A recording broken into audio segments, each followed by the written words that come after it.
इस वक्त हमें इश्तियाक ए खान, सदर Lahore high court bar association ने ज्वाइन किया। इश्तियाक साहब, बहुत शुक्रिया हमें ज्वाइन करने के लिए। सर, हमें बताइएगा कि आज का फैसला आप कैसे देखते हैं? नैब तारामीम को कलअदम करार दे दिया गया है, जो पेंडिंग केसेस चलते आ रहे थे दोबारा उनको बहाल कर दिया गया। आपका क्या लीगल व्यू है इसको लेके?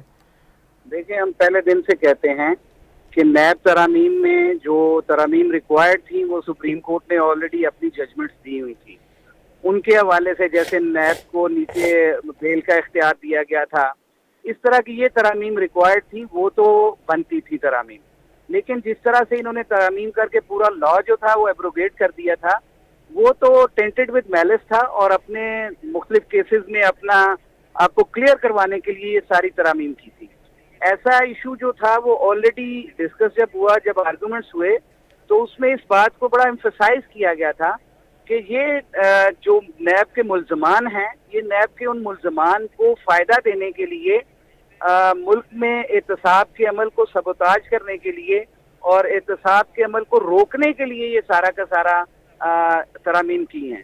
और जब वो तरामीम आइन के आर्टिकल से मुतसादिम होती हैं तो वो कानून जो होता है वो कलअदम करार दिया जाता है। ये सुप्रीम कोर्ट का फैसला मुल्क में एहतसाब के अमल को जारी रखने के लिए, करप्शन के खात्मे के लिए एक खुश आइन बात है और नैब का इदारा बनाया ही इसीलिए गया था कि एहतसाब का अमल जारी रहे। और इसके अंदर मुख्तलिफ किस्म के जो सरकारी मुलाजमीन थे वो अपनी पावर्स को मिसयूज करते हुए लोगों को फ़ायदे देते थे और उसमें वो मुल्जमान थे और उनको प्ली बार्गेन में पहले ख़त्म कर दिया जाता और वो कोई ऑफिस होल्ड नहीं कर सकते थे लेटर ऑन। लेकिन इस तरमीम के अंदर उन्होंने उसको भी बहाल कर दिया था और उनको मुबर्रा करार दे दिया गया था। तो ये चीज़ें जो थी ये सारी की सारी आइन और कानून के मुतसादिम थी और जिसकी वजह से ये एक अच्छा फैसला सुप्रीम कोर्ट ने दिया है।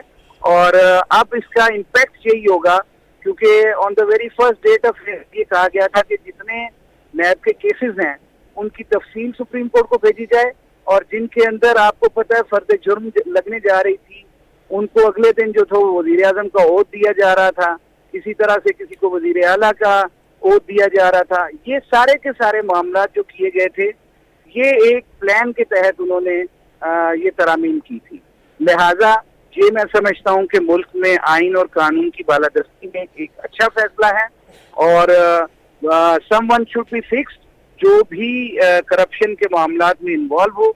एक दूसरी इम्पोर्टेंट इसके अंदर चीज़ ये थी कि जहाँ पे ये कहा गया था कि सरकारी मुलाजमीन जो हैं वो इससे मुबर्रा होंगे, तो बेसिकली तो सरकारी मुलाजमीन ही जो बड़ी बड़ी पोस्टों पे होते हैं वही सियासतदान को करप्ट करती हैं और उनके in consultation to each other, in convince to each other वो के बेनिफिशियरी ठहरते हैं और उनको फायदे दिए जाते हैं।